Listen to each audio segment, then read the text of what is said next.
Buenos días o buenas tardes. De nueva vez nos reunimos en nuestro programa de educación a distancia durante estos días que nos encontramos en resguardo domiciliario, el cual siento en particular estas próximas semanas es para todos nosotros muy importante, así que les insto a que hagan un esfuerzo, aquellos en especial que les sea posible para el intentar evitar el interactuar con otras personas, para también a través de ese medio resguardar su integridad física en general. El día de hoy vamos a comenzar con la meditación del Buda de la larga vida, el Buda Amitayus, y después continuaremos con la presentación y nuestro estudio de la última de las 6 paramitas, la paramita de la sabiduría. Recordarán, les he venido recomendando el que durante estos días, especialmente si tenemos el tiempo para ello, tratemos de abrazar una dieta contemplativa que incluya los diferentes elementos, que por un lado nos dé la oportunidad quizá unas 3 veces por semana de llevar a cabo la práctica de purificación de Vajrasattva. También me gustaría que lleven a cabo la práctica del Tonglen, el tomar y el dar, cuyo beneficio no solo para ustedes, sino para los que les rodean. Y recordarán, trátase de una práctica que tiene por objetivo fortalecer el área emotiva del individuo, el corazón, y con ello detonar la emergencia o el fortalecimiento de esa honda y poderosa mentalidad de extracción y de vocación altruista que es la bodhicitta. También me gustaría que lleven a cabo esta práctica, la práctica del Buda de la larga vida, Amitayus o Tsepame, como se le llama en la lengua tibetana, que es una práctica que precisamente tiene por objetivo fortalecer la energía vital y al mismo tiempo las condiciones que propician la salud y el vigor en términos generales, que evidentemente en estos momentos es algo que todos nosotros requerimos. Me gustaría también, como he venido recomendando recurrentemente, que todos los días lleven a cabo la plegaria, orientada a la consorte de Shanglun, Mahakala Buda de la medicina, con el propósito de generar ese campo de energía que nos protege de las enfermedades infecciosas, como en este caso puede ser el coronavirus. Y también, evidentemente, nuestras sesiones de shamatha, nuestras sesiones de reflexión en torno a los pensamientos que orientan a la mente al despertar, evidentemente el refugio, ¿verdad? Y también, si les es posible a lo largo de la semana, pues esta práctica a la que yo le tengo muy especial devoción y cercanía, que es el Guru Yoga Shakyamuni Buda, que recibí tanto de Trungpa Rinpoche hace muchos años y de Secho Rinpoche. Es una práctica relativamente sucinta, pero que contiene todos los elementos que son propios del estado de generación y perfeccionamiento del Tantra, y bueno, que nos vincula a ese campo de energía de protección que naturalmente acompaña a lo que conocemos por refugio. Recuerden que en el contexto de la tradición budista y particularmente la manera en que a la misma se le concibe en la tradición indo-tibetana, enfatizamos una y otra vez la importancia de desarrollar y cultivar 3 principales aspectos del camino. El primero de los mismos es la renuncia, el espíritu de la emergencia. Al segundo, precisamente, le centramos en el cultivo de esta mentalidad altruista, la bodhicitta. Y el último elemento tiene que ver con el cultivo de la sabiduría, el poder discriminar y distinguir entre la apariencia y la realidad, que recordarán desde la perspectiva del Buda Dharma, como comentábamos la semana pasada, representa en efecto el corazón de la transformación que nos conduce a la plenitud del despertar y la iluminación. Todas estas diferentes herramientas tienen por objetivo entonces fortalecer y cultivar estos 3 principales aspectos del camino, por lo que les suplicaría intentaran como prácticas esenciales vincularse a las mismas estos días.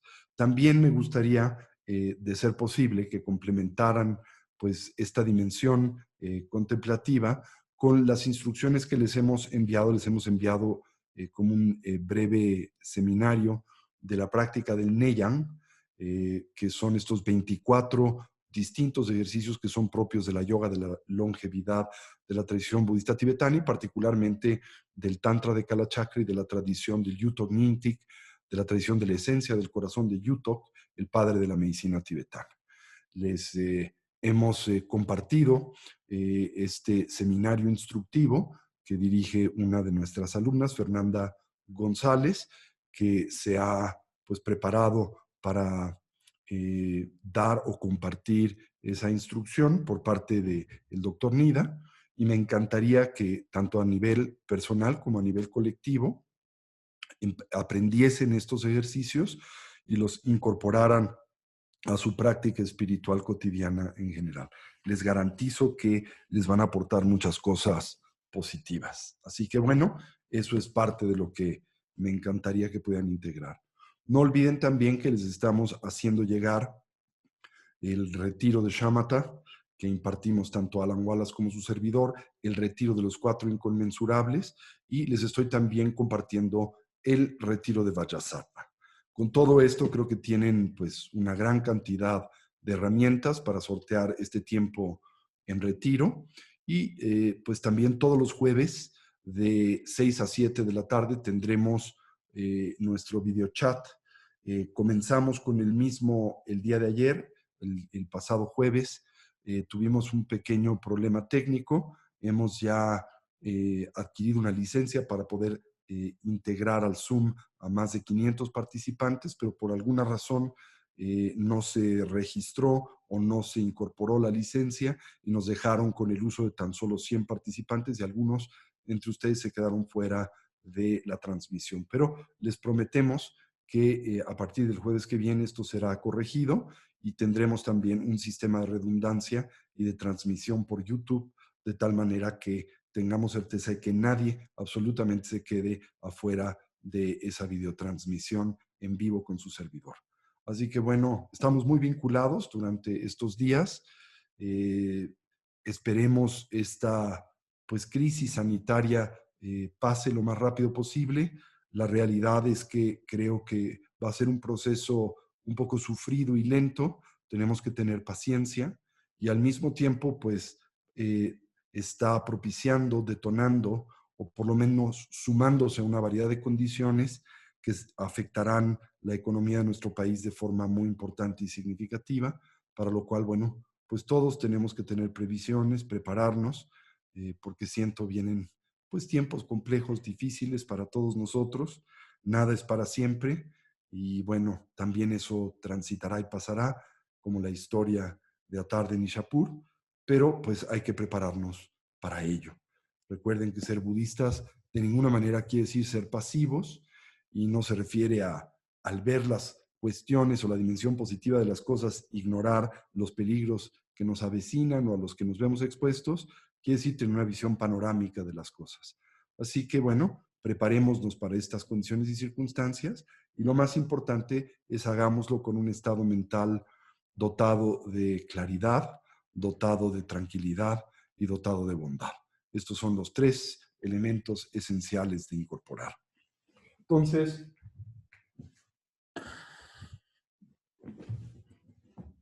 vamos a comenzar por nuestra sesión de meditación con la práctica de Amitayus, el Buda de la vida ilimitada. ¿Sí?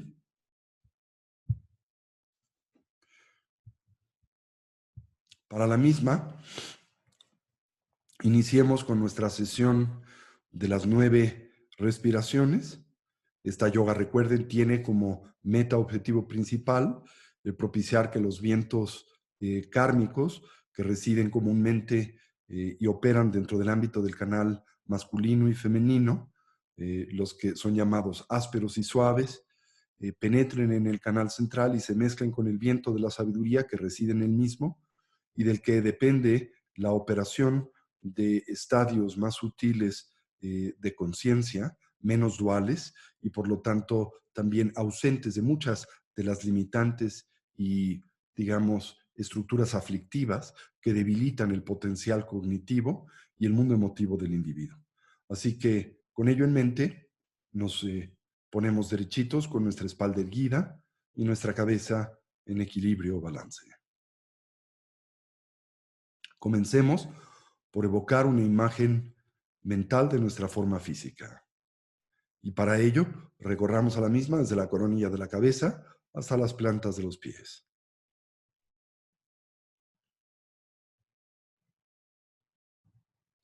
Imaginemos cómo la misma se transforma en una silueta luminosa y translúcida, ausente de sustancialidad, con la forma y la postura de los 7 puntos del Buda Vairochana.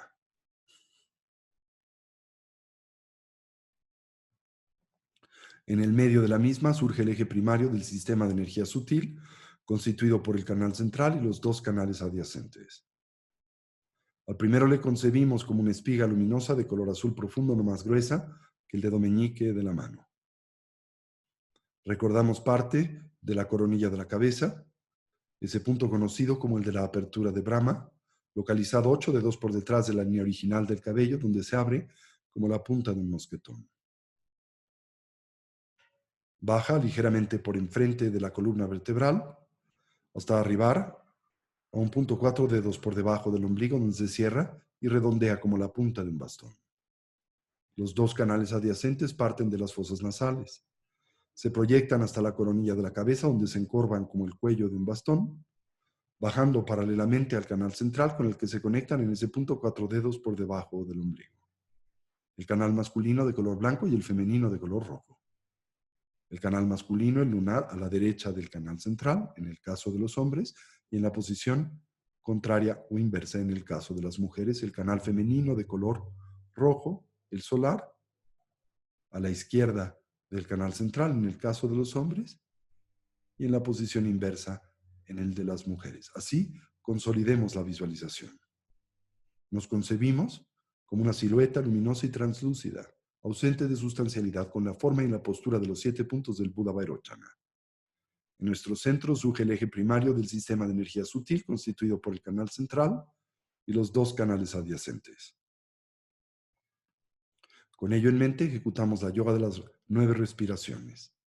Y para la misma, tenemos en cuenta las visualizaciones correspondientes, la respiración del ánforo o la vasija, la retención de la respiración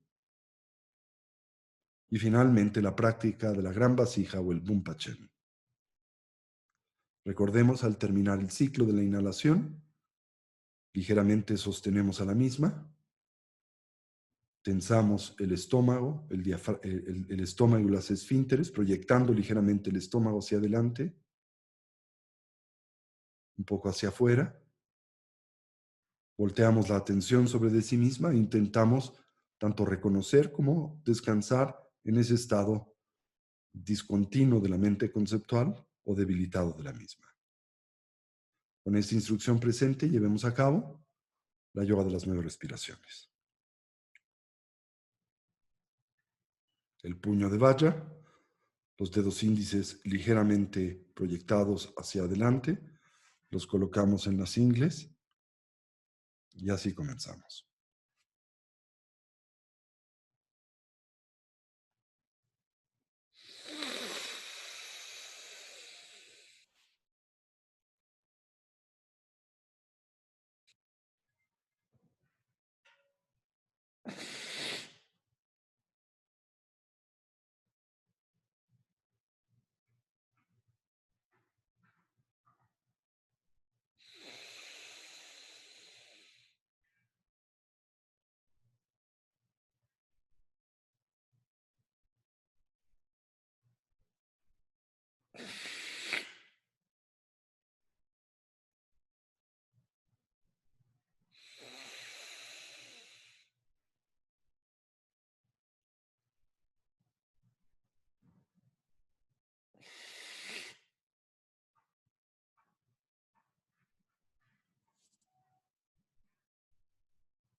Coloquemos a nuestra atención o recolección sobre el proceso natural de la respiración.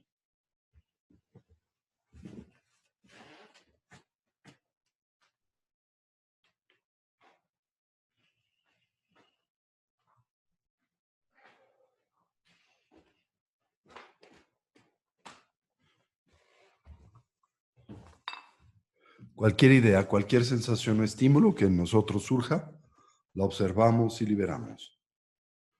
Consciente y lúcidamente intentamos dejarla pasar sin elaborar sobre de la misma.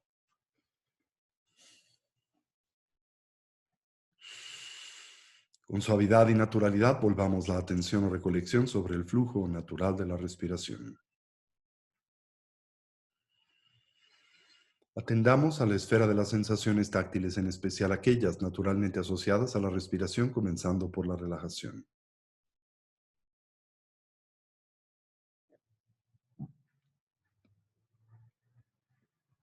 Recorramos a nuestro cuerpo desde la coronilla de la cabeza hasta las plantas de los pies.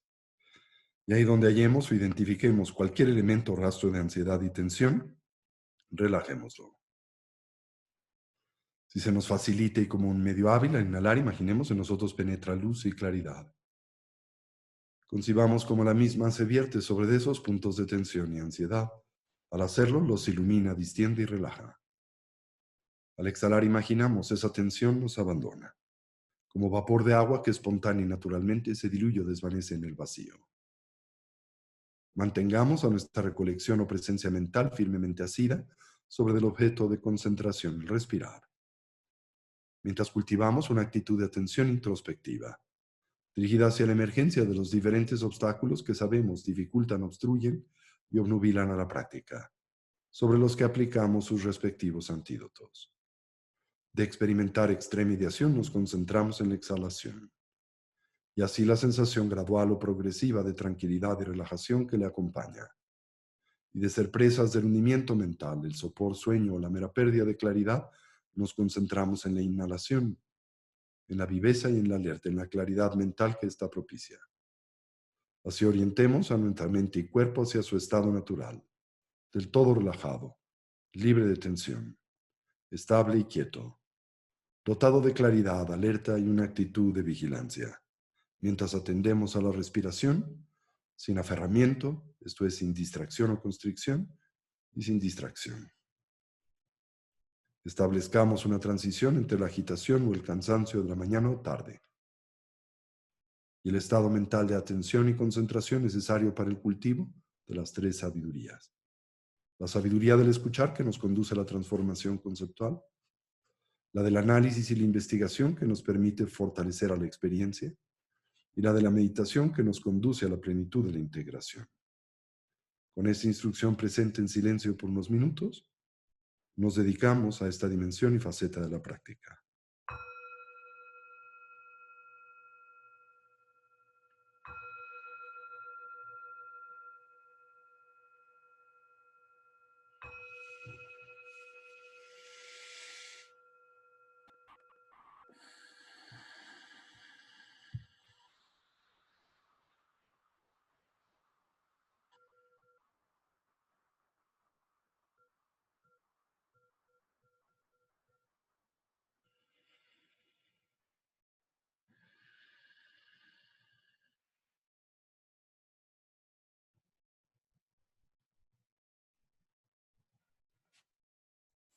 Toda la atención sobre el respirar.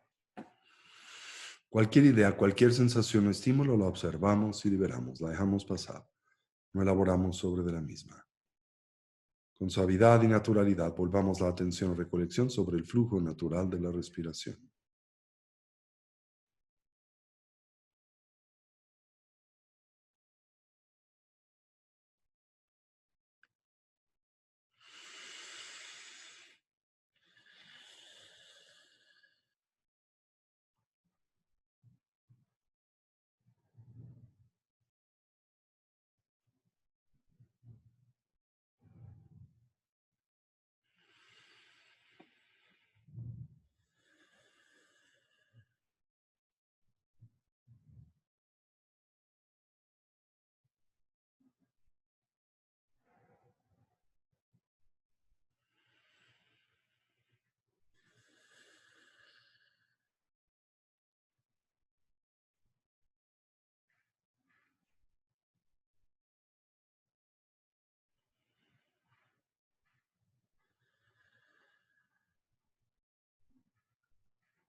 Fortalezcamos la estabilidad de ese estado y condición mental profundamente imbuido de la continua presencia de la atención.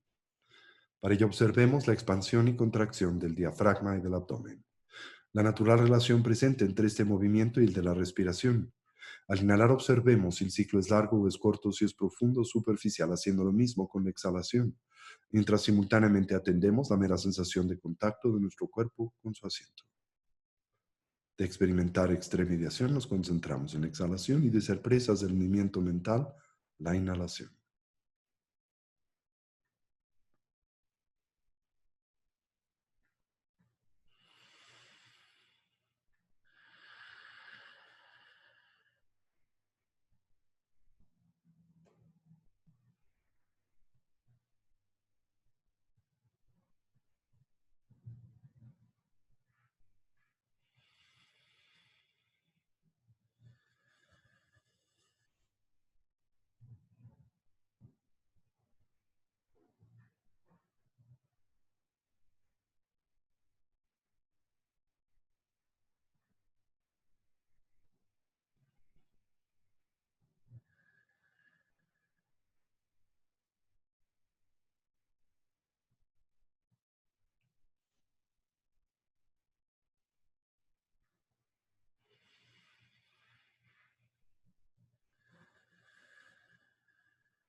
Finalmente acentuemos a la viveza, alerta y claridad de la atención. Para ello observemos el ingreso y salida del aliento por la punta de las narices o el labio superior. La natural sensación de contraste en la temperatura del aliento al entrar y escapar por las fosas nasales. Y se nos facilita como un medio hábil la presencia de una pequeña esfera luminosa o ticle en el medio del entrecejo, en la que suavemente focalizamos la atención. De experimentar extremediación nos concentramos en la exhalación, de ser presas del hundimiento mental, la inhalación.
Y ahora gradual y suavemente transitemos hacia la meditación discursiva.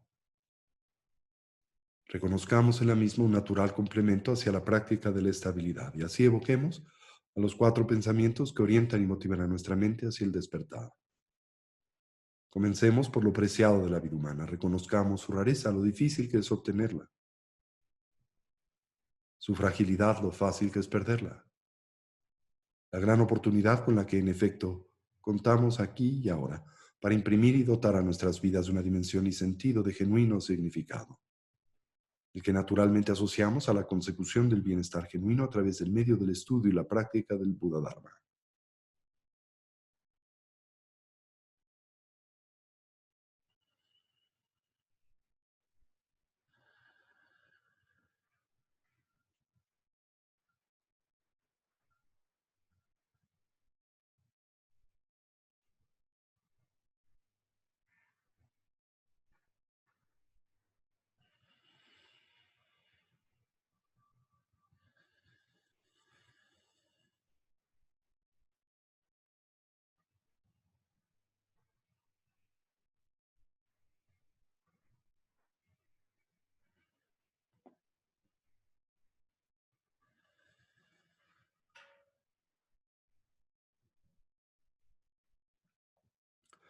Atendamos a la muerte y la impermanencia, como todo cambia y se transforma instante a instante, momento a momento, y como en realidad nada y nadie duran para siempre.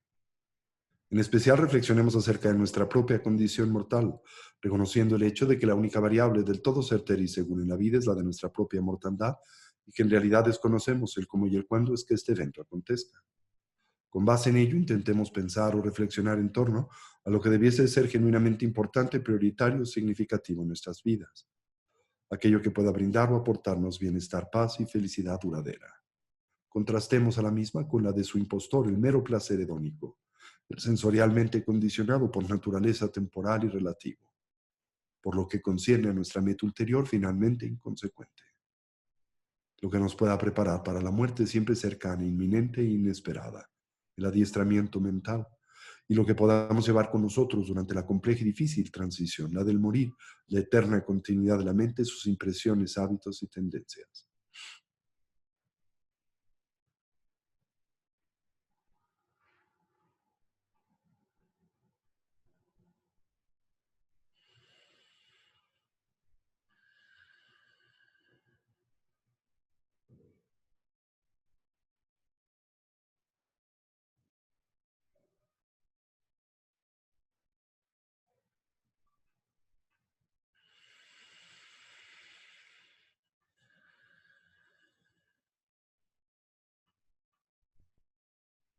Exploremos a las causas y sus consecuencias.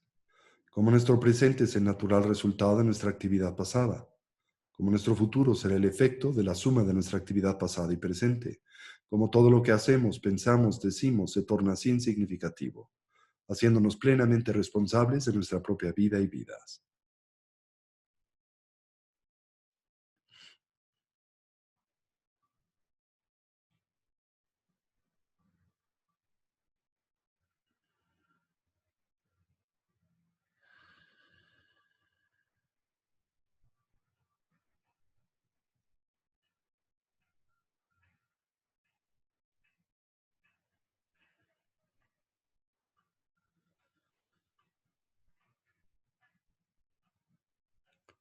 Finalmente entendamos las limitaciones propias de la existencia cíclica, de la vida condicionada. Y como en esta todos los seres sufren, experimentan y transitan por un sinnúmero de dificultades, conflictos y problemas, de la misma manera que nosotros. Podemos empatizar con estos, conocemos la experiencia del sufrir y naturalmente desearíamos ser capaces de ayudarles. Mas reconocemos nuestras limitaciones presentes para hacer esto y es con ello en mente que volteamos nuestra atención en la dirección del refugio y que nos determinamos a establecer una orientación auténticamente positiva y segura en la vida, la que simbolizamos a través de la triple joya. Así, tomemos refugio en el Buda. Hagámoslo no tan solo como un hombre o persona, sino como alguien que representa la naturaleza abierta y clara de la mente, así como sus potenciales evolutivos. Tomemos refugio en el Dharma como un compromiso para integrar y poner en práctica las instrucciones de vida, desarrollo y cultivo que el Buda nos dio o aportó. Tomemos refugio en la Sangha, la comunidad compuesta primariamente por aquellos genuinamente avanzados en el camino, los despiertos, los liberados y los bodhisattvas, pero también aquella constituida por la de los amigos y amigas que en el camino nos inspiran, auxilian y ayudan. Y tomemos refugio en el ama, la primera de las tres raíces, la que nos confiere inspiración, nuestro vínculo para con el Dharma, el punto en donde esas cualidades simbólicamente coinciden y se hacen a nosotros presentes. Y así afirmamos, Lamala, Kyabsunchio, Sanjela, Kyabsunchio, Chula, Kyabsunchio, Gendunla, Kyabsunchio, Lamala, Kyabsunchio, Sanjela, Kyabsunchio, Chula, Kyabsunchio, Gendunla, Kyabsunchio, Lamala, Kyabsunchio, Sanjela, Kyabsunchio, Chula, Kyabsunchio, Gendunla, Kyabsunchio. Procedamos a la yoga de la vacuidad. Imaginemos cómo todo lo que nos rodea gradualmente se diluye o desvanece en el vacío. Este espacio, el de nuestra ciudad, país, continente y planeta. Nuestro universo y así infinitos mundos. Nuestro cuerpo, nuestro referente físico con base en el cual comúnmente construimos, edificamos nuestro sentido de identidad personal. Este también se diluye, se desvanece en el vacío. Lo único que permanece es la función primaria de la conciencia, su mera claridad y darse cuenta. Descansemos en esta dimensión de la conciencia desnuda por un momento, libres de elaboración conceptual.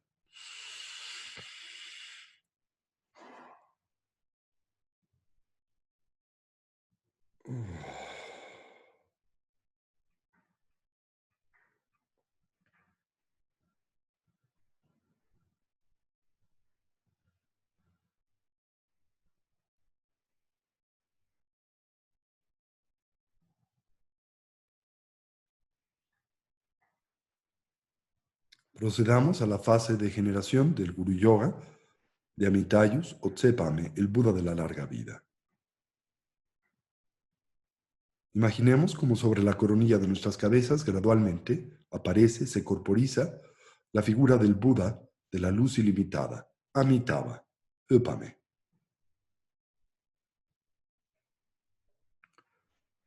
Imaginemos cómo sobre nuestra coronilla, en ese punto 8 dedos por detrás del anillo original del cabello, surgen 8 pavos reales, dispuestos en un cuadrángulo, representan la compasión, la bondad, el amor que los Budas expresan hacia los seres sensibles. Sobre ellos aparece un trono dorado y encollado que representa la realeza del estado lúcido y despierto de la mente, su natural dignidad. Sobre él mismo aparece una flor de loto blanca y luminosa de 8 pétalos abierta, que simboliza y representa nuestra naturaleza búdica. Sobre la misma aparece un disco lunar y un disco solar en forma de cojines, que representan a las 2 acumulaciones, la del mérito y la de la sabiduría. Y sobre de estos gradualmente se corporiza la figura del Buda de la luz ilimitada, Amitabha, de color rojo iridiscente. Se encuentra sentado en la postura de la absorción meditativa, también llamada la postura adamantina, sus piernas entrecruzadas. Sus manos descansan en el gesto de la absorción meditativa, el dhyana, la mano derecha sobre de la izquierda, a la altura de su regazo. Se encuentra ataviado con las vestimentas propias del renunciante, el bhikshu, elaboradas con retacería de tela, simbólicas de su victoria sobre los 8 intereses mundanos. Manifiesta una pequeña protuberancia sobre de la coronilla de su cabeza que representa la actualización de sus potenciales energéticos y cognitivos. Y despliega las 32 marcas mayores como las 80 menores de un Buda, simbólicas de su maestría de las actividades liberadoras.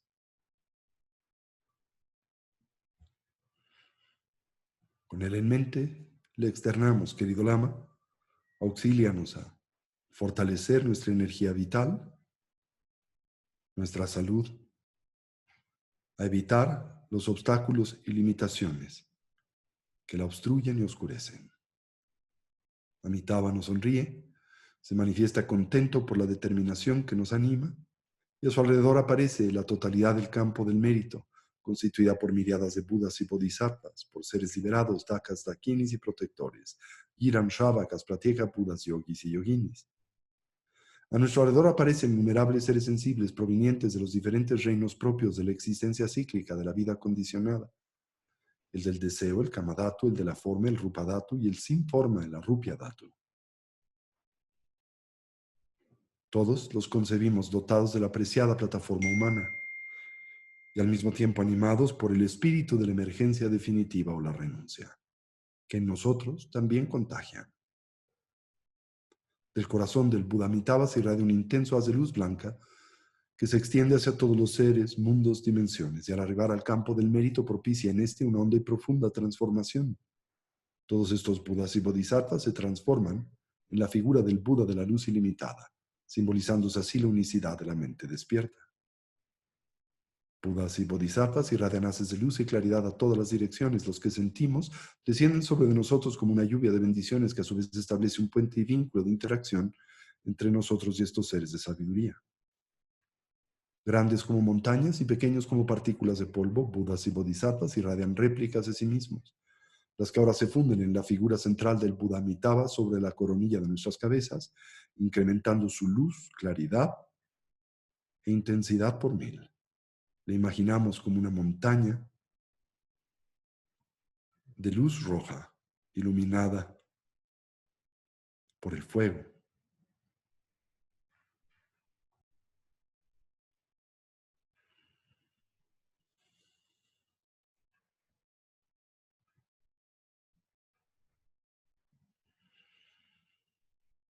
Ahora imaginamos como el Buda Amitabha se transforma en luz y claridad.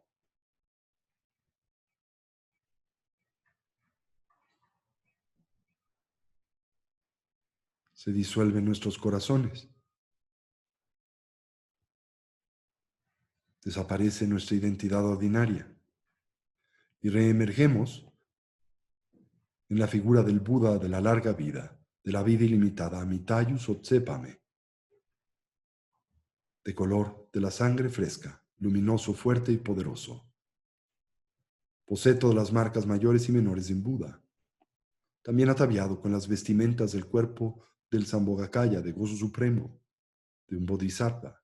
Porta la tiara de las 5 puntas que simboliza las 5 familias búdicas y sus respectivas sabidurías. Se encuentra sentado en la postura adamantina. Sus manos en la de la absorción meditativa. En las mismas sostiene una ámpora dorada, la cual contiene el elixir de la inmortalidad, así como el árbol que satisface todos los deseos y promueve la larga vida. Transformados en Buda Amitayus, visualizamos, a la altura de nuestros corazones, un medio sol abajo y una media luna arriba, como una esfera. En el medio de ellos se encuentra la sílaba Hri, de color rojo. Vemos como de estos elementos emana un círculo de luminosidad de color del arco iris, en el que prevalece el color rojo. Se encuentra girando, emite rayos de luminosidad a los confines del espacio infinito.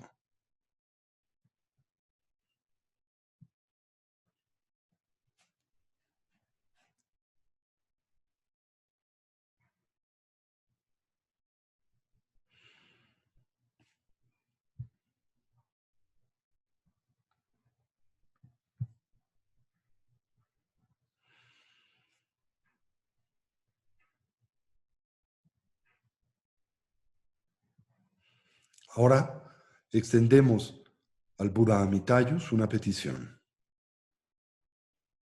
Buda Amitayus, tú que eres la guía para salir del mundo condicionado, que eliminas los peligros de una muerte fuera de tiempo, que eres el refugio de aquellos sin protección y de los que sufren. Ante ti me postro, Buda Amitayus. Jinten drepe tsowe tseba me, dumin chewa malu jomzipe, kune dunyel jirpa namki kyap, sanje tseba mela chatselo.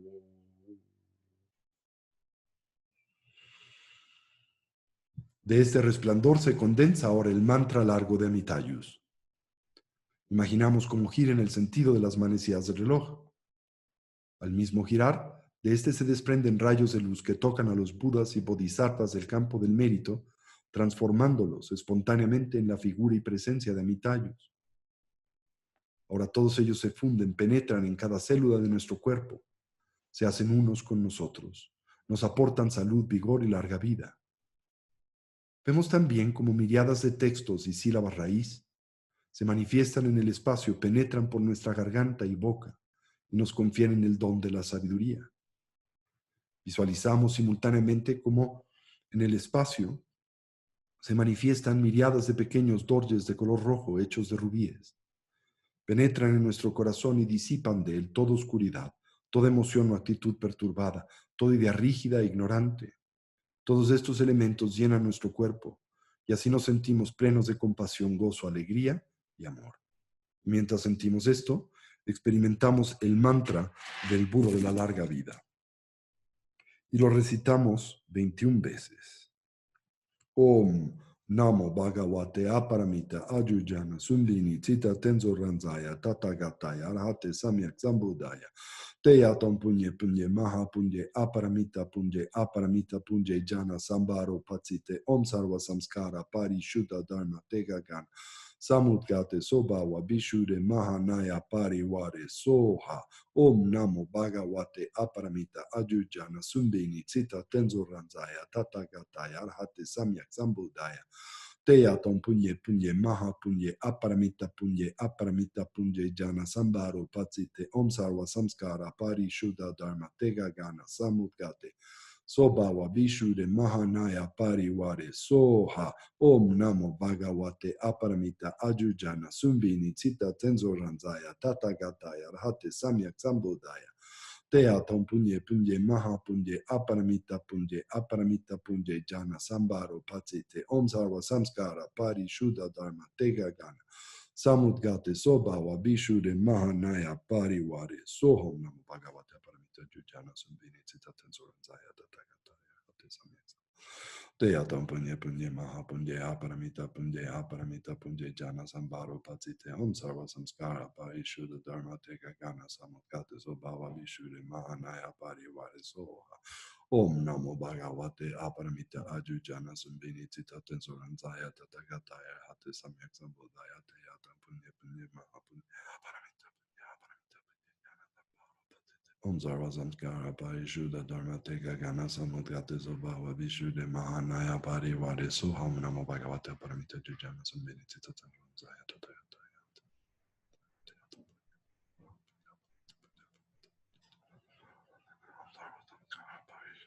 Tegagana Samudgate Sobhava Vishuddha Mahanaya Pariware Soha Om Namo Bhagavate Aparamita Ajujana Sumbini Tita Tenzo Ranzaya Tatagataya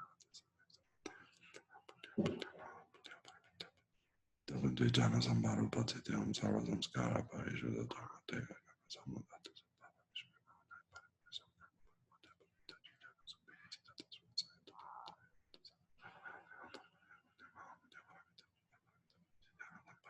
Om Sarva Samskara Pari Shuddha Dharma Teka Gana Samudgate Sobhava Vishuddha Mahanaya Pariware Soha Om Namo Bhagavate Ajujana Sumbini Tita Tenzo Ranzaya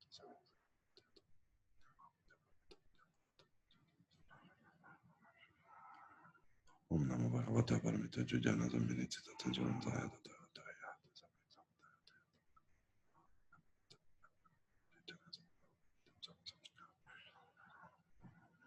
Om Namo Bhagavate Aparamita Ajujana Sumbini Tita Tenzo Ranzaya Tatagataya Hate Samyak Sambodhaya Teyatam Punye Punye Aparamita Punye Jana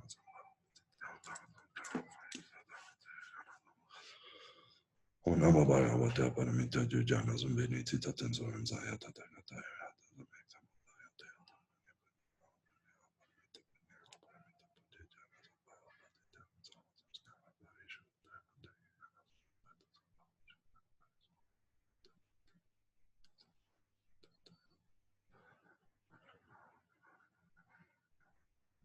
Om Namo Bhagavate Aparamita Ajujana Sumbini Tita Tenzo Ranzaya Tatagataya Hate Samyak Sambodhaya Teyatam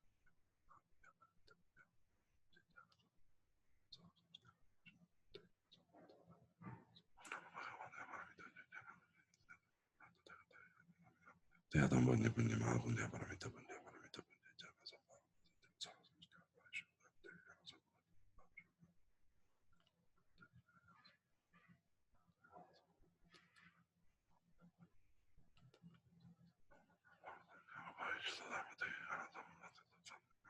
Om Namo Bhagavate Aparamita Ajujana Sumbini Tita Tenzo Ranzaya Tatagataya Hate Samyak Sambodhaya Teyatam Aparamita Punye Jana Sambaro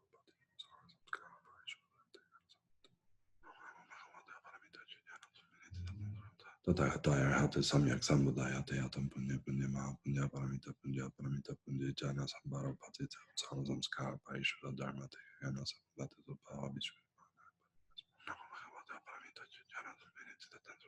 Tathagata Arhata Samyak Sambuddhaya Teyatam Punya Punya Maha Punya Paramita Punya Jana Sambhara Patita Sama Samskara Parishuddha Dharma Tegana Samvata Subhava Vishnu Mahana Parivara Om Namo Bhagavate Aparamita Jujana Sumbenicita Tensorenzaya Tathagataya Hati Samyak Sambuddhaya Teyatam Punya Punya Maha Punya Aparamita Punya Jana Sambharo Patsitam Sarva Samskara Parishuddha Dharma Tega Gana Samudgate Sabhava Vishuddha Mahanaya Parivare Soha Om Namo Bhagavate Aparamita Ajujana Sumbenicita Tensorenzaya Tathagataya Hati Samyak Sambuddhaya Teyatam Punya Punya Maha Punya Aparamita Punya Jana Sambharo Patsite Om Sarva Samskara Parishuddha Dharma Tega Gana Samudgate Sobhava Vishuddha Mahanaya Parivare Soha.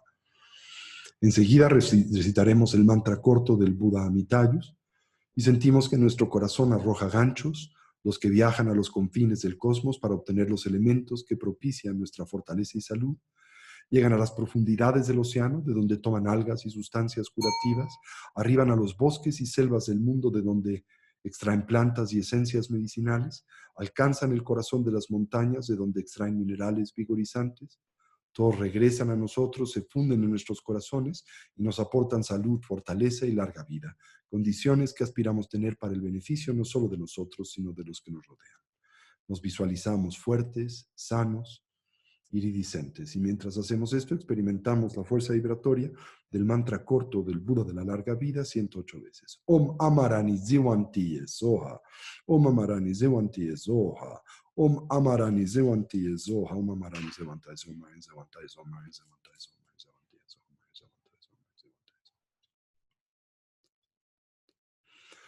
Om Amarani Zivanti Soha.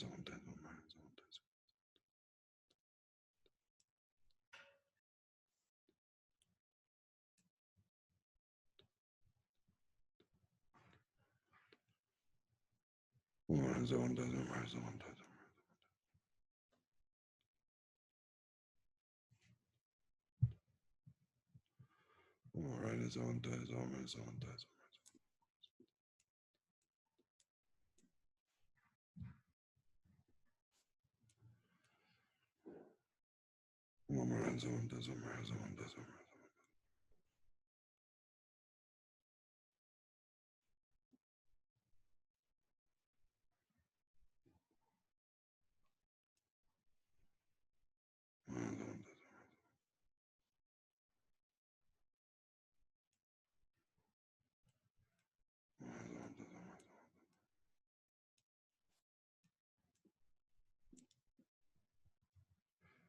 Om Amarani Zewantai Zoha Mamarani Zewantai Zoha Mamarani Zewantai Zoha.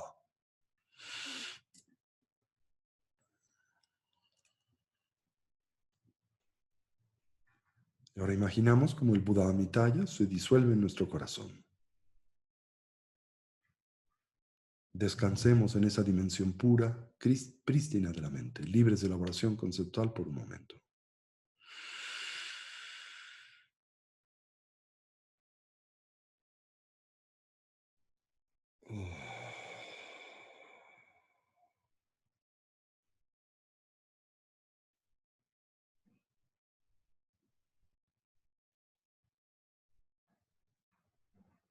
Y así terminemos por dedicar el mérito. Que logremos rápidamente el estado y condición del Buda Amitayus. Que podamos guiar a todos los seres sensibles sin excepción al mismo estado. Glorioso Lama Raíz, sentado en un loto sobre mi cabeza. A ti que nos cuidas amorosamente, te rogamos, confiérenos tus siddhis de cuerpo, palabra y mente. Lama glorioso, totalmente liberado. Que yo nunca, ni por un instante, albergue ideas equivocadas con respecto a ti. Que lleno de devoción pueda contemplar todas tus acciones como las correctas. Que la bendición del Lama inunde mi mente. Que a lo largo de todas mis vidas nunca me vea separado del Lama perfecto. A lo largo de todas mis vidas goce del glorioso Dharma y que obtenga las buenas cualidades de los caminos y sus etapas, rápidamente alcanzado el estado de Dorje Chang. Gewa de nyu de da tseba me pa ju ju ne jua che ja ma le pa de sala ge pa sho palden sa we lama rinpoche daki chi wo me pe ten shu la kajin chempe kune jesung te kuzung tu ge ngu ju tsel de sol palden la me nampa tarpa la kechik samyang lokta mi ke ching chize le pa tongwe mugu ki lame chinap sen la jukpa sho kewa kuntu gyandak lama tang jelme chuki pela long chu ching sadam langki yunten rabzogne duje changi gopang yutup sho. Muy bien, ahora vamos a recitar la plegaria a Dunkun Druwe Nuyin Wangmo, la consorte de Shanglun, Mahakala, Buda de la medicina. Oh Gran Madre, en la red de ilusiones, dentro de la cual la no dualidad se manifiesta como dualidad, generas continuamente un gran gozo, incorruptible e ininterminable. Alabanza a ti, la deidad que sostiene el bolso que contiene todas las enfermedades y el lazo encollado. Dunkun Druwe Nuyin Wangmo, la más poderosa Yakshini, que cumple todos los deseos. Y ahora recitemos 108 veces su mantra. Om Vajra Radna Banda Duma Tinkyol Ting Zaza. Om Vajra Radna Banda Duma Tinkyol Ting Zaza. Om Vajra Radna Banda Duma Tinkyol Ting Zaza. Om Vajra Radna Banda Duma Tinkyol Ting. Om Vajra Radna Banda Duma Tinkyol Ting Zaza. Om Vajra Radna Banda Duma Tinkyol Ting Zaza. Om Vajra Radna Banda Duma Tinkyol Ting Zaza. Om Vajra Radna Banda Duma Tinkyol Ting Zaza. Om Vajra Radna Banda Duma Tinkyol Ting Zaza.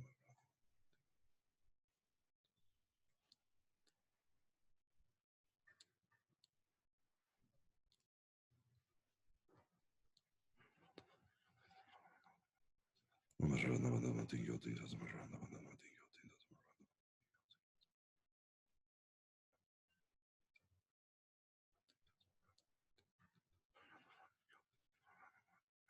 Om Vajra Radna Banda Duma Tinkyol Ting Zaza. Om Vajra Radna Banda Duma Tinkyol Ting Zaza. Om Vajra Radna Banda Duma Tinkyol Ting Zaza. Om Vajra Radna Banda Duma Tinkyol Ting Zaza.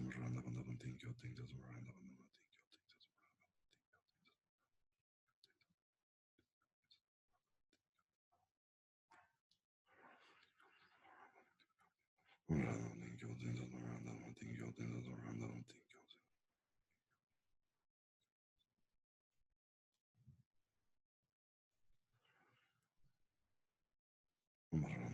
Ting Zaza.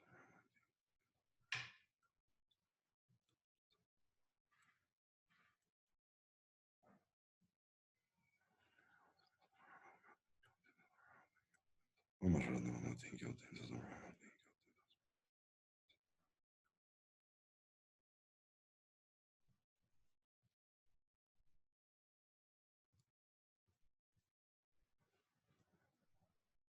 Om Vajra Radna Banda Tinkyol Ting Zaza. Om Vajra Radna Banda Tinkyol Ting Zaza.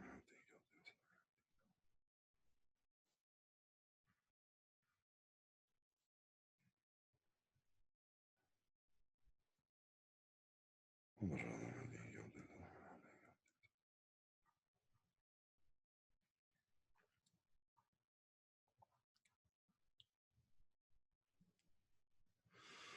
Om Vajra Radna Banda Duma Tinkyol Ting Zaza.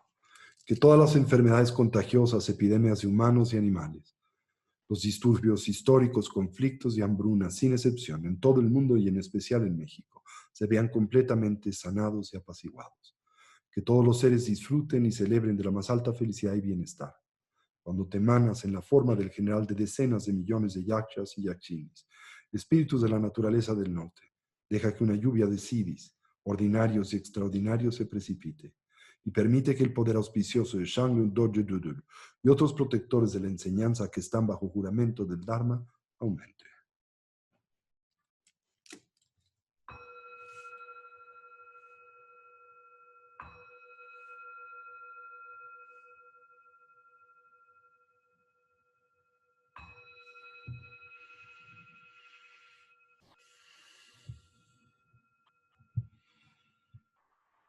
Muy bien.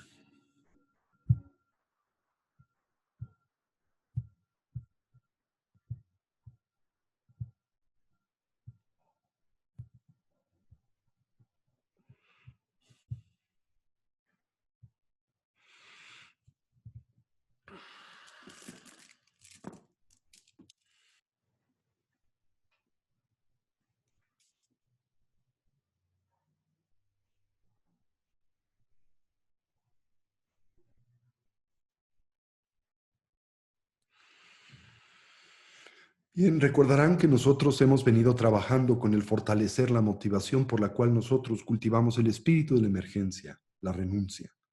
Hemos simultáneamente intentado y trabajado por abrir la calidez de nuestros corazones a través del cultivo de la bondad amorosa y la compasión.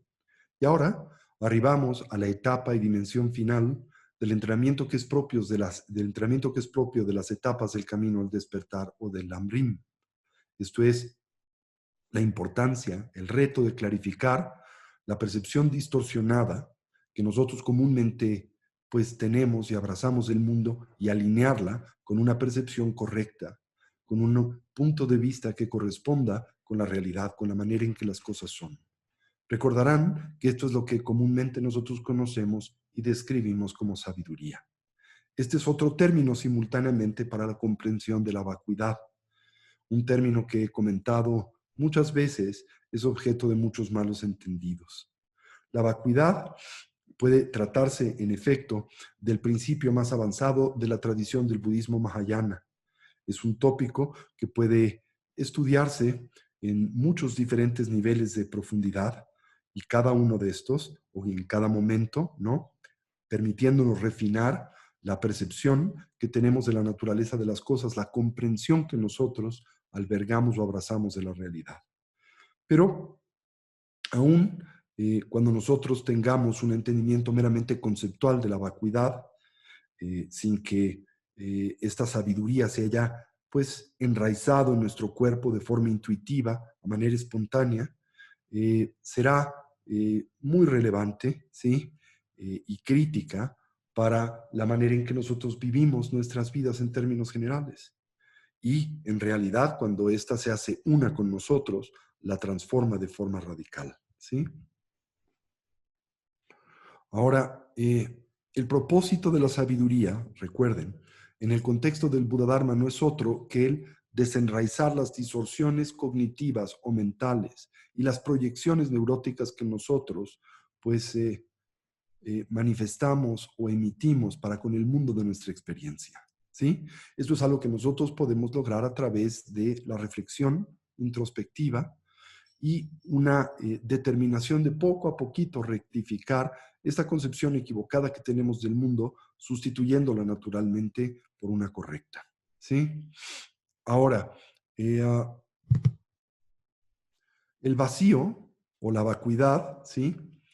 Es como una medicina que se pretende corrija el punto de vista equivocado, la percepción tergiversada que nosotros tenemos del mundo, específicamente de la manera en que las cosas en él mismo existen.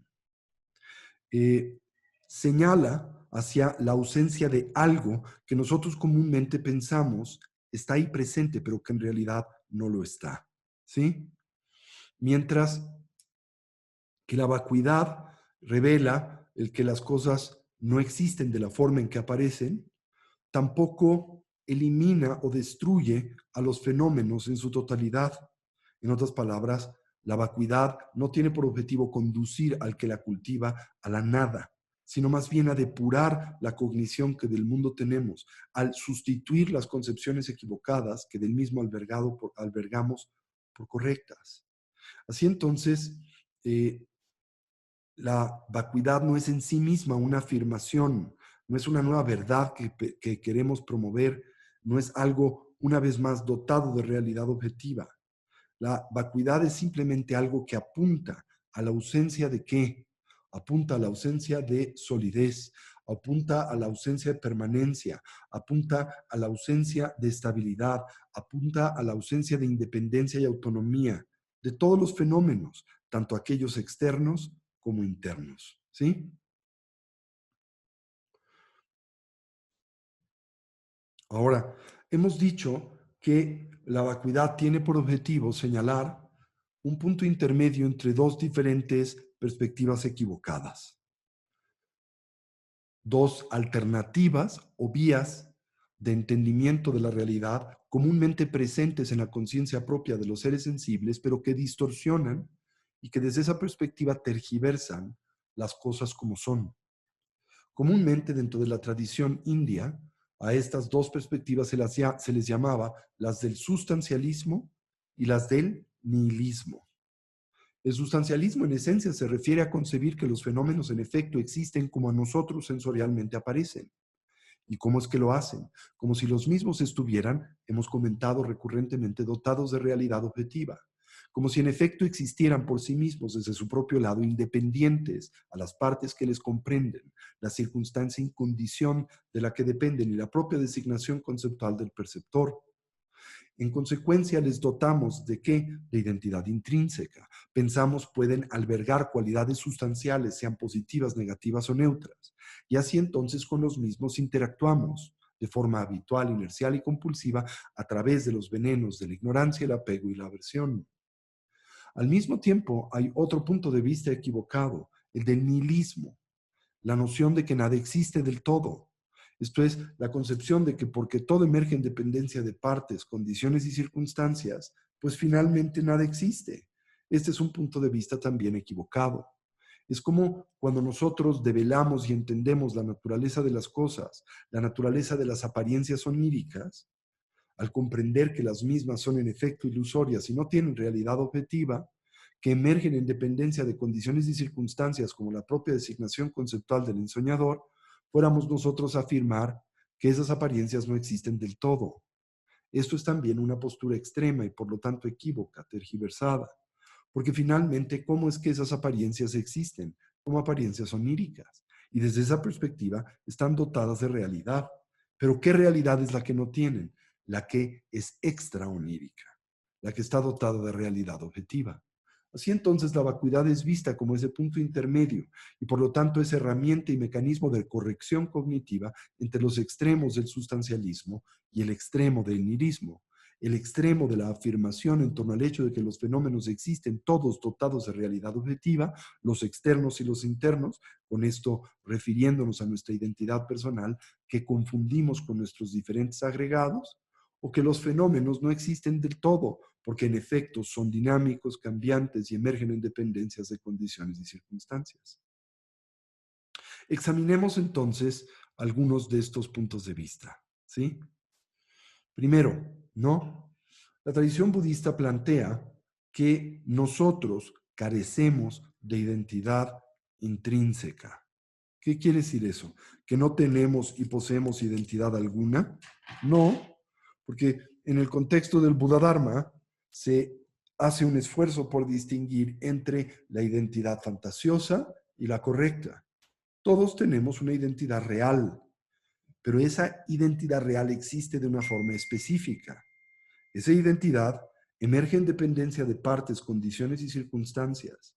Y esa identidad es algo que el individuo en buena medida edifica y construye a través de el pensamiento, la designación conceptual. Ahora, esa identidad existe, ¿sí? Por ejemplo, yo estoy dotado de la identidad Tony Karam, ¿sí? Esa identidad en mí, ¿cómo existe? Existe en dependencia de condiciones y circunstancias. Existe de forma temporal y relativa. Existe en movimiento, transformación, es dinámica. Ahora, esa identidad, ¿cómo es que no existe? No existe de forma permanente, no existe de forma autónoma, no existe de forma independiente. Esa modalidad de identidad es falsa, pero desgraciadamente esa es la identidad con la que yo común y recurrentemente me vinculo, ¿no? ¿Cuál es la vía que se emplea dentro del ámbito de la tradición del camino medio para cultivar el entendimiento de la vacuidad y particularmente aquel que tiene que ver con la ausencia de realidad objetiva de la identidad personal? Comúnmente, esto es algo que nosotros abordamos a través del examen, esto es, del señalamiento metódico de la condición y naturaleza de los elementos que comprenden a dicha identidad personal, que es lo que nosotros describimos a través de la concepción o de la estructura de los 5 agregados o de los 5 skandhas, como se les llama en la lengua sánscrita, se les llama en la lengua tibetana los 5 pumpos. Pumpo quiere decir en la lengua tibetana colecciones de elementos. En otras palabras, colecciones de componentes transitorios y temporales. Estos los dividimos en el skandha, esta colección de componentes temporales y transitorios físico, ¿sí? El skandha de la mente, que al mismo tiempo dividimos en el de las sensaciones y sentimientos, el skandha de las percepciones y finalmente el skandha de la actividad formativa y de la conciencia. Va de nuevo, el skandha o el agregado de la forma. Y por lo que concierne a la estructura de la mente y cognición, el skandha de las sensaciones y sentimientos, el skandha de las percepciones y finalmente el skandha de la actividad formativa o el karma y de la conciencia. Estos son los 5 skandhas en general. ¿Sí? Bien, si nosotros estuviéramos dotados de una identidad intrínseca, ¿a dónde la hallaríamos? Bueno, evidentemente, tan solo existen 3 diferentes posibilidades.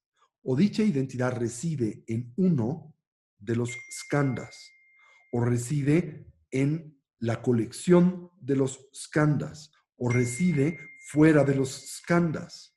¿A dónde es entonces que nosotros podemos hallar a esa identidad? Pues explorémoslo metódicamente. ¿Sí? Primero, esa identidad es mi cuerpo, ¿sí? Reside en mi cuerpo. Si residiese en mi cuerpo, tendría que investigar en qué parte de mi cuerpo reside. ¿Reside en alguna parte de mi cuerpo? ¿Reside en la colección de elementos que le comprenden? ¿Reside fuera de los mismos? Bueno, si mi identidad estuviera presente en una parte de mi cuerpo, entonces esa parte de mi cuerpo podría mantener y sostener dicha identidad. A cualquier perceptor interactuar, esto es, poder establecer un vínculo sensorial con esa parte de mi cuerpo, automáticamente en el mismo reconocería la presencia de mi identidad en su totalidad. Tomemos como ejemplo, cuando nosotros intentamos señalar a nuestra identidad, ¿cómo es que lo hacemos? En nuestra cultura es muy común hacerlo de esta manera. Decimos yo, ¿no? O decimos yo. Comúnmente señalamos a nuestro corazón. Yo tengo la sensación de que esto proviene de una muy ancestral intuición o una que simplemente está presente en nosotros desde el momento de nuestro nacimiento, en donde reconocemos el que la presencia de la naturaleza fundamental de nuestra mente y por lo tanto esa fuerza cognitiva que a nosotros nos comprende y anima reside en el medio del canal central a la altura del corazón. Y esa es una de las razones por las que nosotros, al decir yo, comúnmente señalamos al corazón. Pero sea lo que fuere, digamos que en efecto nuestra identidad ahí residiera. En el instante en que nosotros extrajésemos el corazón de nuestro cuerpo o simplemente pudiéramos separar esta parte del pecho, cualquier perceptor podría en el mismo reconocer la presencia de nuestra identidad. Evidentemente este no es el caso. Al mismo tiempo, cuando nosotros analizamos ese referente, debemos de tener presente que se trata de una colección de componentes transitorios y temporales corporales, de tal manera que, por ejemplo, nuestro corazón evidentemente no es una entidad estática, trátase de una que se desplaza y mueve a través del tiempo. En consecuencia, tendríamos que preguntarnos si en efecto mi identidad reside y es una que puedo fusionar con mi corazón. Entonces, ¿de qué corazón estamos hablando? El corazón del pasado, porque el corazón del pasado ya no está presente. El corazón del futuro, el problema es que todavía no se manifiesta. Y el corazón que llamo presente se encuentra en un proceso constante de transformación y movimiento, por lo que él mismo no sería capaz de albergar esa identidad, ¿no es cierto? Como algo estático, como algo sólido. Así que desde esa perspectiva, ¿qué es lo que yo puedo señalar? El que esa identidad no es otra cosa que una mera etiqueta que yo proyecto sobre de esa parte de mi cuerpo, ¿verdad? Lo mismo podría decirse del resto de mi cuerpo, porque ustedes podrían arguir, bueno, es cierto que la identidad de Tony no reside en su corazón, pero probablemente la identidad de Tony está presente en la totalidad de los componentes materiales que constituyen a su cuerpo. Es la colección de estos elementos los que hacen a Tony. Ese es un argumento, por ejemplo, que en el famoso Milinda Paña, un texto muy bonito de la tradición del budismo fundacional, de la tradición de, el budismo Theravada, presente en la literatura Pali, se llaman Los consejos del rey Milinda. Y ahí el rey Milinda, que era un rey indio de extracción griega, ¿verdad? Le pregunta al que es su maestro e instructor, un monje budista llamado Nagasena, ¿sí? Y le pregunta la famosa metáfora de una carroza, ¿verdad? Y le dice, ¿a dónde está la identidad de la carroza?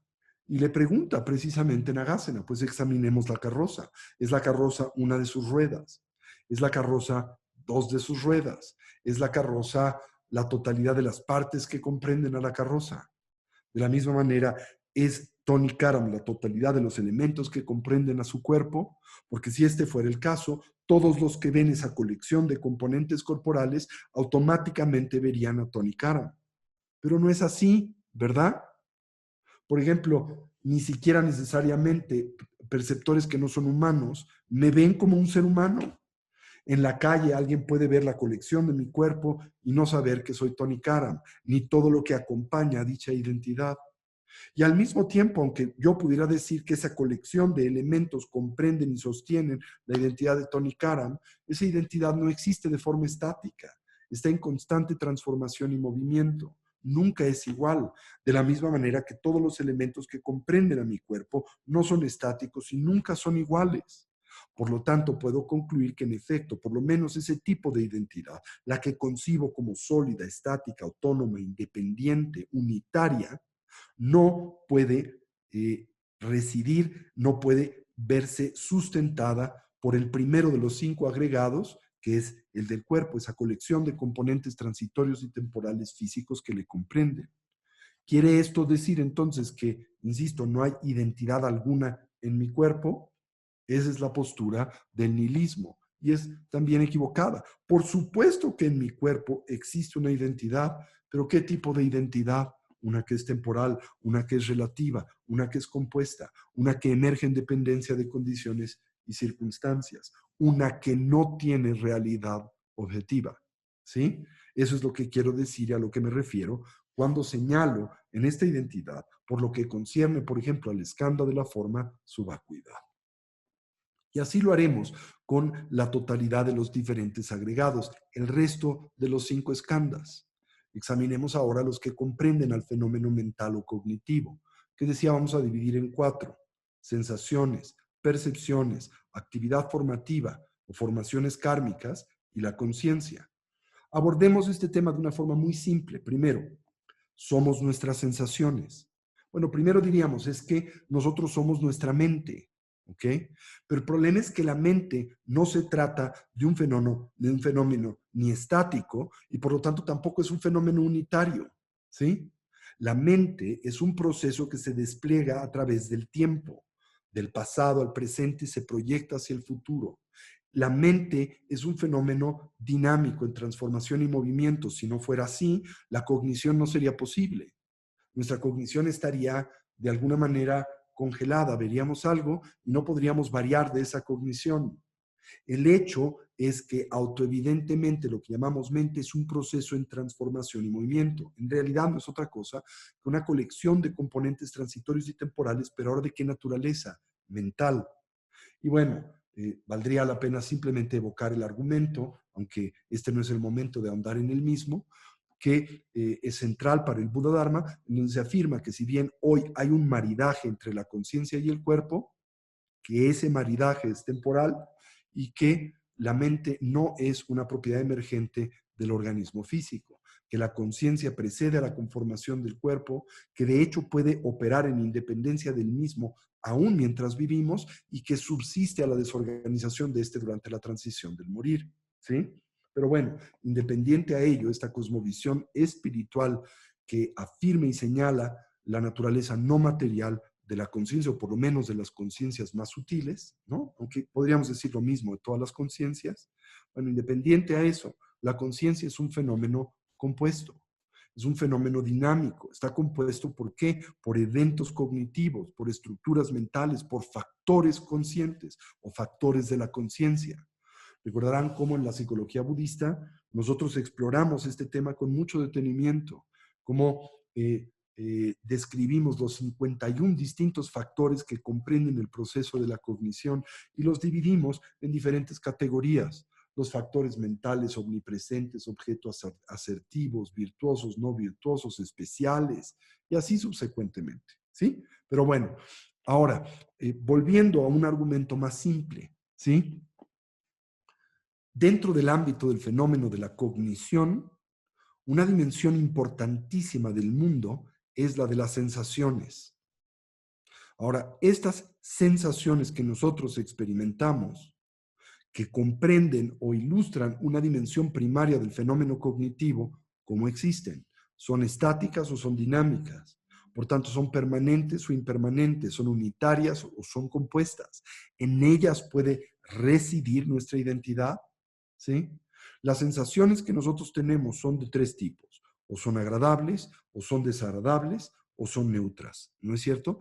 Toda experiencia sensorial que nosotros tenemos, sea mental, auditiva, gustativa, táctil, olfativa, ¿verdad? O visual, todas las experiencias sensoriales producen sensaciones.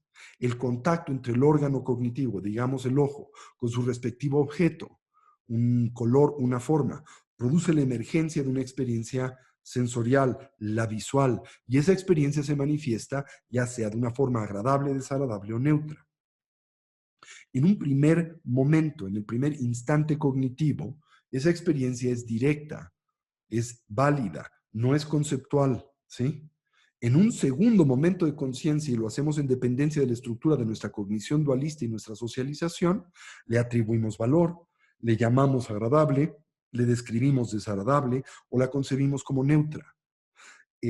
Somos presa de un error cognitivo, de una distorsión perceptual que nos conduce a pensar que esa es una cognición objetiva, que corresponde de forma sustancial con aquello con lo que interactuamos. Esto es cuando tú, por ejemplo, degustas, ¿qué te gusta? Un chocolate, tienes la sensación de que el sabor agradable del mismo y de que la experiencia positiva que te produce reside en el chocolate, es propia del mismo, le es intrínseca y que no tiene nada que ver con tu socialización, que no tiene nada que ver con el tipo de cuerpo que tiene, que no tiene nada que ver con el estado y condición por la que transitas, por ejemplo, si tienes hambre.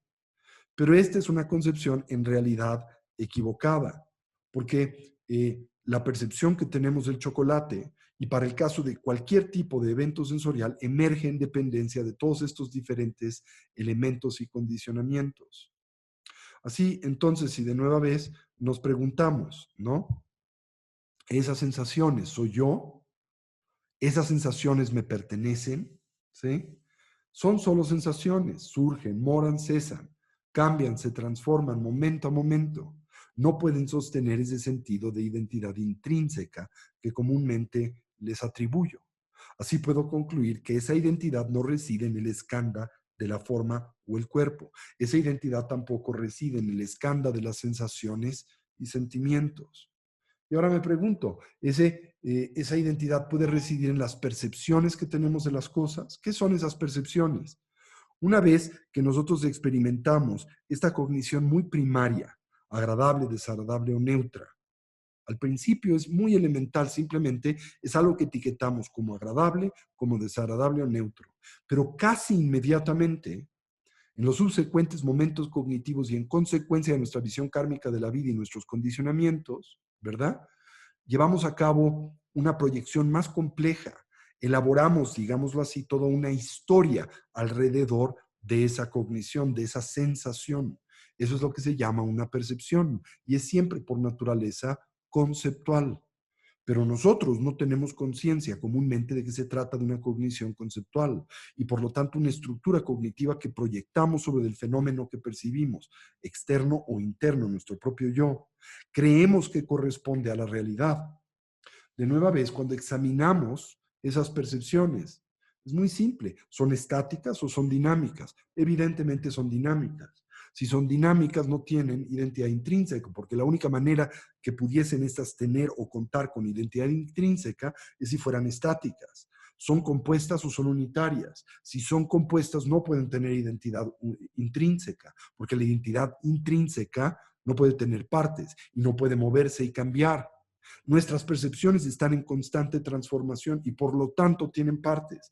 Y si tienen partes y están en transformación, no son esa identidad o no albergan esa identidad intrínseca, autónoma e independiente. Así que podemos también concluir que así como el escándalo de la forma carece de identidad intrínseca, también el escándalo de las sensaciones no lo tiene y el escándalo de las percepciones no lo tiene. Después viene el escándalo de lo que se llama la actividad formativa o las formaciones kármicas, la inercia, los hábitos y tendencias que emergen de esas percepciones. De nueva vez, esos hábitos y tendencias que emergen de esas percepciones no son autónomos, no son independientes, no son permanentes y en consecuencia tampoco tienen identidad intrínseca, por lo que también podemos concluir que las formaciones kármicas no existen de la forma en que las concebimos. Y finalmente, hablemos del último de los skandhas o el agregado de la conciencia. Bueno, para empezar, aún desde la perspectiva del modelo cognitivo y psicológico que es propio del budismo temprano, se afirma que la conciencia es una entidad compuesta. ¿Y de qué está compuesta? Primero hablemos simplemente de la conciencia grosa, la que empleamos en la cognición cotidiana que tenemos del mundo. Bueno, esa conciencia está compuesta primero de la conciencia visual, de la auditiva, de la gustativa, de la táctil, de la olfativa, de una conciencia dualista, conceptual y de la conciencia sustrato. En otras palabras, eso que llamamos yo es también una colección de componentes transitorios y temporales mentales.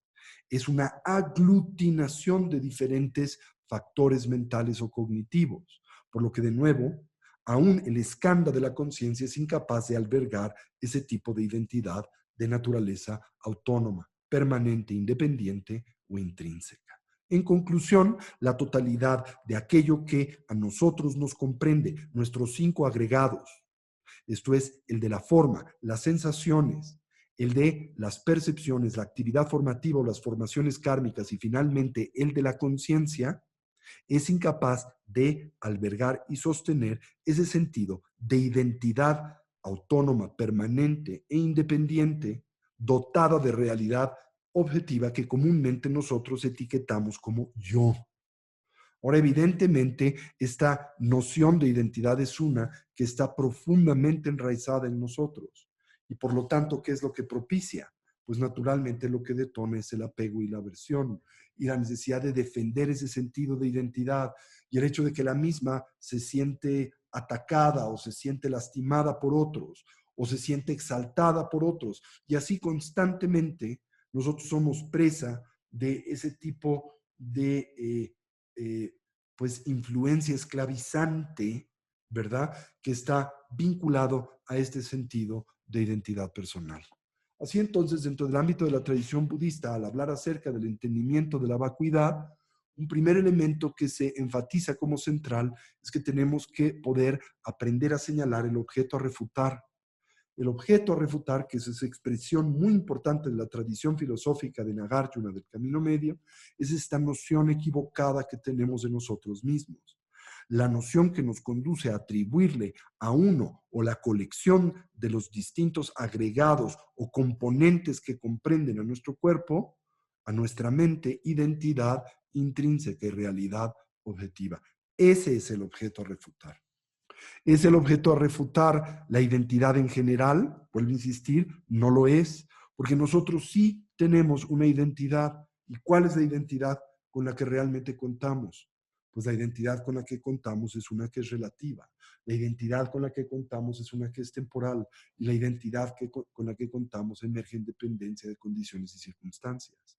Si esto es algo que nosotros a través de la meditación analítica e introspectiva aprendemos a integrar, automáticamente va a liberarnos de la necesidad de defender esa identidad y de ser blanco de todo lo que nos rodea, de ser esclavizados por el apego y la aversión que naturalmente nosotros propician todo género de dificultades y problemas recurrentes. ¿Sí? Bien, este es un primer elemento. El segundo elemento, que ahora es más ambicioso que aquel que se explora dentro del ámbito de la tradición contemplativa del budismo fundacional, es el que plantea la tradición mahayana. Y ahora, en la tradición mahayana, lo que nos preguntamos es no solo cómo nosotros existimos, sino cómo existen todos los fenómenos. Y una vez más, ¿cómo es que los fenómenos a nosotros aparecen? Cualquier fenómeno, cualquier experiencia sensorial, visual, auditiva, gustativa, táctil, olfativa o mental, ¿verdad? Y por la mental incluimos a las emociones, a las que también dotamos de realidad objetiva y con las que nos identificamos y pretendemos poseer, como también estaríamos hablando de nuestras ideas o pensamientos o nuestros sueños durante el tránsito del dormir. De nueva vez, ¿cómo es que todas estas apariencias existen? A nosotros se presentan como si estuvieran dotadas de realidad objetiva. A nosotros se presentan como si fueran sólidas. A nosotros se presentan como existieran de forma autónoma o independiente, apartes, condiciones, circunstancias y nuestra propia designación conceptual. El mejor ejemplo para ilustrar esto, o por lo menos el más fácil que podemos aprovechar para entender este tópico, y lo hacemos comúnmente, es el del sueño, ¿verdad? Cuando nosotros transitamos por un sueño y en el mismo no tenemos lucidez, ¿cómo es que a nosotros se presentan las apariencias oníricas? Siempre les digo, como si estuvieran dotadas de realidad objetiva, como si existieran tal y como a nosotros aparecen por sí mismas y desde su propio lado. Pero independientes a qué? A la ensoñación del individuo. Pero ¿cómo es que realmente existen? Cuando una persona se torna lúcido en un sueño, ¿qué es lo que en este descubre? Pues la naturaleza de esas apariencias, las oníricas, que en realidad no existen como a nosotros se presentan, por sí mismas y desde su propio lado, independientes de la mente que la sueña. Esto es autoevidente. ¿Y qué sucede cuando te haces lúcido en un sueño? Te liberas de la influencia tiranizante que esas apariencias comúnmente ejercen sobre de ti. Esto es algo muy importante. Bien, y te entrenas a hacer esto todas las noches y eventualmente te entrenas a prolongar o proyectar ese entendimiento al estado de vigilia.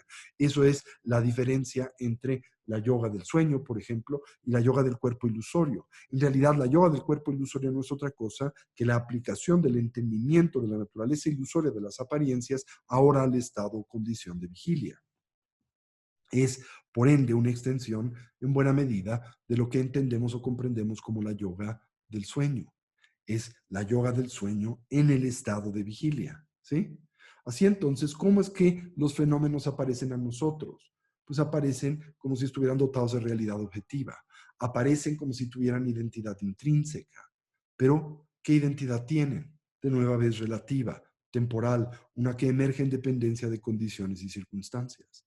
¿Y qué sucede si nosotros tenemos éxito en ese entendimiento?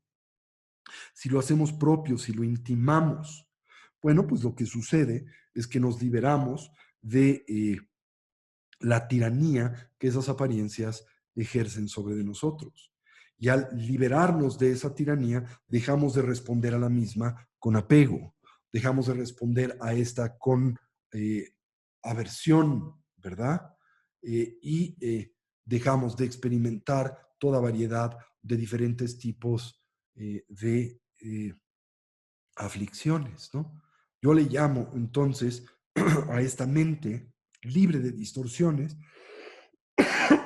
una mente que alberga una perspectiva o punto de vista cuántico de la realidad. Uso naturalmente este término, pues, de forma, perdón, juguetona, ¿no?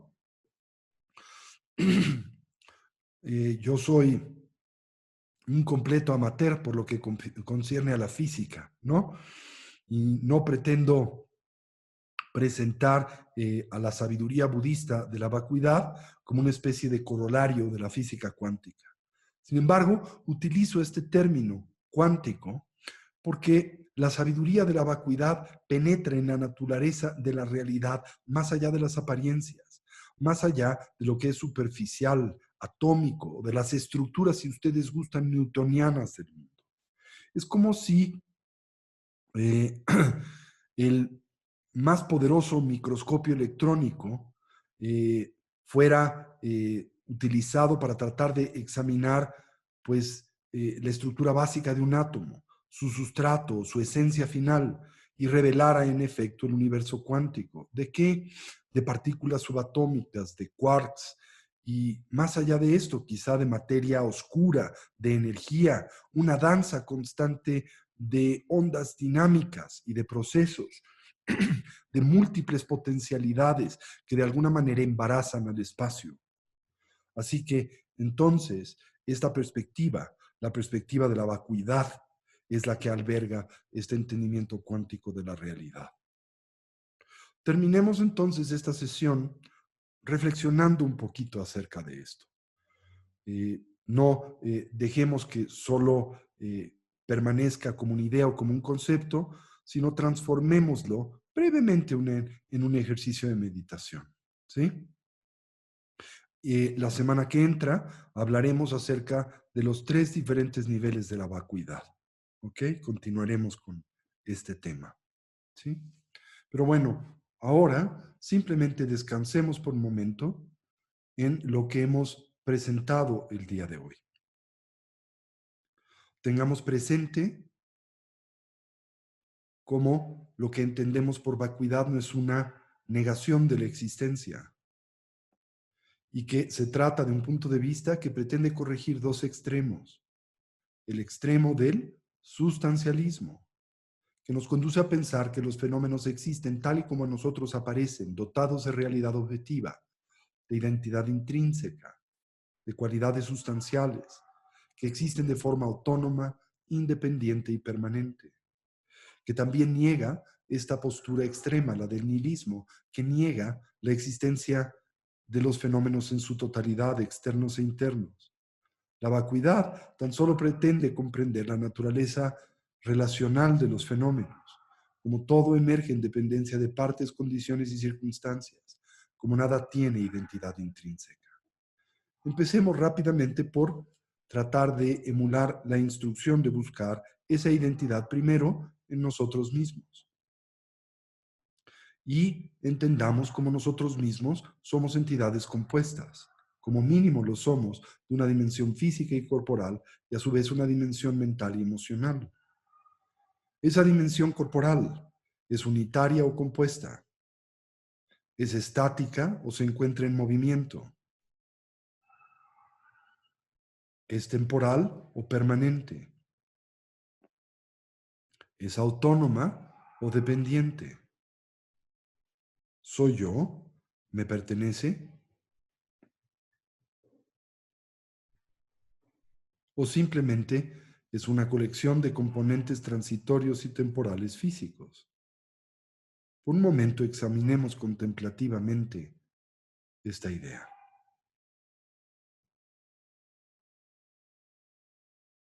¿A dónde es que mi yo reside? ¿En qué parte de mi cuerpo? ¿En una o varias? ¿En qué tiempo? ¿Pasado, presente o futuro? Y si lo hace en el presente, ¿a dónde está el presente? Dado el hecho de que en el instante en que le nombro se torna pasado. Esa identidad es temporal y relativa.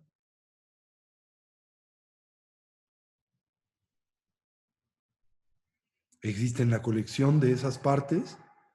Siempre que toda esa variedad de elementos están presentes, mi yo está presente, y si es así, ¿por qué otros no necesariamente lo identifican con ese cuerpo? Si me siento el director de una empresa, ¿por qué es que otros ver mi cuerpo no reconocen esa posición automáticamente? Dado el hecho de que esa es una posición que depende de la designación conceptual y por lo tanto de la socialización. ¿Es permanente? ¿Siempre está en mi presente? ¿O se queda cuando termina mi responsabilidad en el trabajo? ¿Sigo siendo director de la empresa en mi casa? Y cuando cambio de trabajo, ¿sigo teniendo la misma identidad o de puesto y responsabilidad? ¿Qué tipo de identidad tiene mi cuerpo? ¿No es cierto que la tiene tan solo temporal y relativa? Liberemos entonces nuestra tendencia hacia el aferramiento y la aversión, que tantos problemas y dificultades nos causa. Y ahora examinemos el resto de los componentes. Soy mis sensaciones, soy mis percepciones, mis impresiones, hábitos y tendencias, mis diferentes estructuras y procesos cognitivos. ¿Cuál entre estos soy? ¿Son estáticos o son dinámicos? ¿Son unitarios o compuestos? ¿Soy yo? ¿Me pertenecen? ¿O simplemente se manifiestan?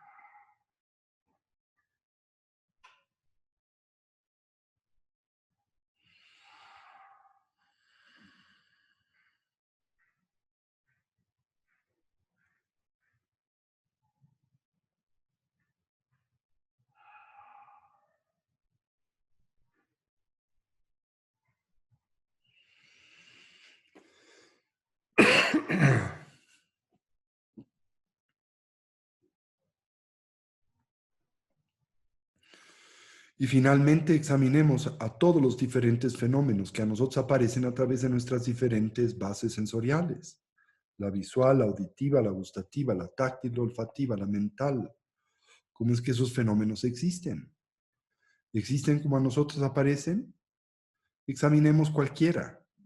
Algo de mi preferencia, algo hacia lo que experimente apego, o quizá algo hacia lo que experimente aversión. ¿Realmente existe como a mí aparece? ¿Está dotado de esa realidad objetiva y autónoma? ¿O en realidad emerge en dependencia de partes, condiciones y circunstancias, se encuentra en constante movimiento, carece de identidad intrínseca? ¿Quiere eso decir que no existe del todo? No, solo quiere decir no existe de esa forma imposible y fantasiosa. ¿Y qué efecto tiene esa existencia imposible y fantasiosa? ¿Qué es lo que en mí detona? ¿No detona apego y aversión? ¿No detona quizá indiferencia? ¿Y no son estas nuestras primarias aflicciones mentales y emocionales? Imaginemos de qué forma alternativa podemos interactuar con todo ese entorno, libres de apego y aversión, al entender la naturaleza cuántica y relacional de todos los fenómenos. Recordemos cómo la vacuidad corrige el extremo del punto de vista que nos conduce a pensar que las cosas existen de forma intrínseca o inherente. Y también corrige el punto de vista que nos conduce a pensar que las cosas no existen del todo. Recuerden cómo Nagarjuna describió esos puntos de vista equivocados como el sustancialista o el esencialista y el nihilista. El encontrar una alternativa entre estos dos extremos es lo que el Buda enseñó y a lo que se refirió con la filosofía del camino medio. Así entonces la vacuidad es ese punto medio que evita los extremos, como algo así como una especie de matriz de posibilidades cuánticas y de una especie de eh, pues relatividad absoluta. Este punto de vista corrige nuestra percepción equivocada y nos libera de la tendencia a interactuar con el mundo de una forma equívoca, a través de la fuerza del apego y de la aversión. Muy bien, pues este es el tema que quería tocar con ustedes el día de hoy. La semana que entra ahondaremos en el mismo, hablaremos de los 3 diferentes niveles de la vacuidad, ¿sí? Que nos van a ayudar a arribar también a un entendimiento más profunda de la misma. Les suplico que intenten hacer un esfuerzo por tratar de encontrar la pertinencia que estas concepciones e ideas tienen en su vida cotidiana, en la manera en que se relacionan con otros, en la manera en que interactúan con su familia, en la manera en que se conciben y actúan en torno a sí mismos. Este es el objetivo final y ulterior del estudio y la práctica del Buda Dharma. De otra manera, se convierte meramente en un ejercicio conceptual y filosófico, interesante, estimulante, pero que finalmente no necesariamente es de utilidad en especial para propiciar uno de los objetivos primarios de toda disciplina espiritual, que es la transformación de nuestra conducta, de una que no es correcta, virtuosa y edificante, a una correcta, virtuosa y edificante, una que evite las causas que promueven el dolor, el sufrimiento y la insatisfacción y fortalezcan aquellas que propician el bienestar y la felicidad duradera. Pues muchas gracias a todos. Estén pues tranquilos, con una mente, recuerden, quieta, una mente alerta y al mismo tiempo una mente bondadosa. Muchas gracias. Dediquemos el mérito y les invito a que me acompañen los jueves en nuestro podcast. Espero que para este jueves podamos sortear todas las dificultades técnicas e implementar ya el podcast adecuadamente para que todo mundo me pueda acompañar. Les hemos mandado también los retiros de Shamatha, el retiro de los 4 inconmensurables, el retiro de purificación, y también esta semana espero estaremos dándoles la oportunidad de aunarse al grupo de práctica del Buda de la Medicina que dirige nuestra comunidad de Guadalajara. Muchas gracias y dediquemos el mérito y así deseemos que cualquier potencial positivo que a través de este medio ya hemos desarrollado y cultivado sirva y sea de beneficio a todos los seres. Que podamos todos actualizar nuestros potenciales y así trascender nuestras limitaciones. Que una mentalidad altruista pueda nacer donde no ha nacido y se incremente donde ya existe. Que todos los seres puedan ser felices y dejar de sufrir.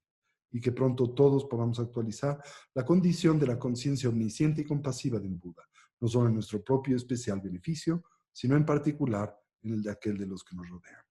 Así es, así es, así es.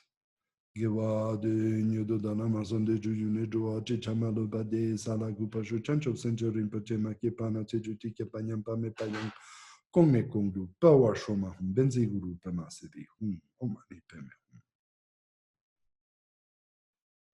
Muchísimas gracias y bueno, pues nos veremos el jueves y la semana que entra.